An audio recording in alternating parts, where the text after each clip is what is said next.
In this section, we will look at the Rights Management page. This page enables administrators to control user access within the payroll system by assigning permissions based on the roles defined by the organization. This ensures that each user can access only the modules and actions authorized for their role. Begin by selecting the user role from the available list. Once a user is selected, the system displays all the modules and pages available within the payroll application, along with their current permission settings.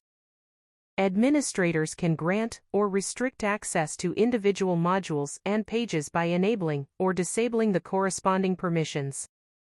This allows organizations to provide access only to the pages that are relevant to each role, improving both security and operational control. In addition to page access, administrators can define action-level permissions for each page. Permissions such as view, create, edit, update, and delete can be assigned individually based on the responsibilities of the user.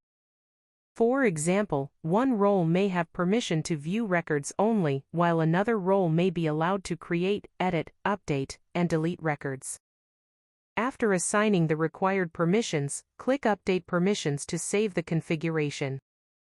The selected permissions will be applied immediately, ensuring that users can perform only the actions authorized for their assigned role. To verify the process, you need to log in using the login credentials and see whether the assigned pages are correctly working.